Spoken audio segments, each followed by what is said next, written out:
നമസ്കാരം പ്രവാസി മലയാളിയിലേക്ക് സ്വാഗതം. കോവിഡ് വാക്സിനേഷൻ എടുത്തവർ രാജ്യത്തിന് പുറത്തുപോയി മടങ്ങുന്ന സമയം ക്വാറന്റൈനിൽ കഴിയണമോ എന്ന കാര്യത്തിൽ ഔദ്യോഗിക തീരുമാനമായിട്ടില്ലെന്ന് അറിയിച്ച അധികൃതർ.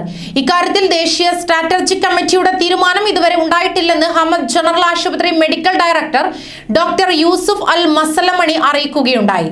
ഖത്തർ ടെലിവിഷന് നൽകിയ അഭിമുഖത്തിലാണ് അദ്ദേഹം ഇക്കാര്യങ്ങൾ വ്യക്തമാക്കിയത്.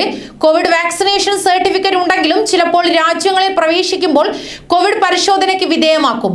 വാക്സിനേഷന്റെ ഫലപ്രാപ്തി ഉറപ്പാക്കുന്നതിനാണ് പരിശോധനയെന്നും ഡോക്ടർ മസലമണി വ്യക്തമാക്കി.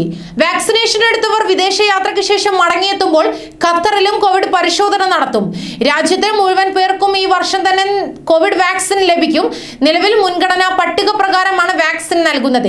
രാജ്യത്ത് ഫൈസർ ബയോടെക്കിന്റെ രണ്ടാമത്തെ ഡോസ് കോവിഡ് വാക്സിൻ സ്വീകരിച്ചവർക്കും ഗുരുതരമായ ആരോഗ്യ പ്രശ്നങ്ങളില്ലെന്ന് വാക്സിനേഷൻ വകുപ്പ് മേധാവി ഡോക്ടർ സോഹ അൽ ബയാത്ത് വ്യക്തമാക്കി.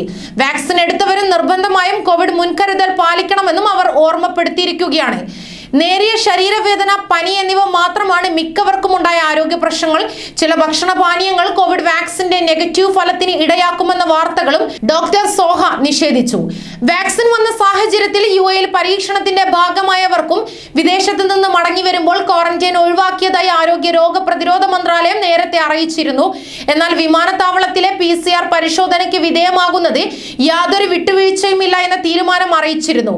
ഇവർക്കൊപ്പമുള്ള 12 മുതൽ 17 വയസ്സുള്ളവർക്ക് 10 ദിവസത്തെ ഹോം ക്വാറന്റൈൻ നിർബന്ധമായും ചെയ്തിരിക്കണം.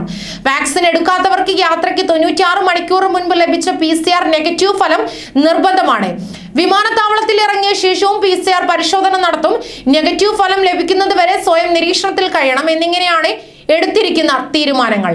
ന്യൂസ് ഡെസ്ക് മലയാളി വാർത്ത.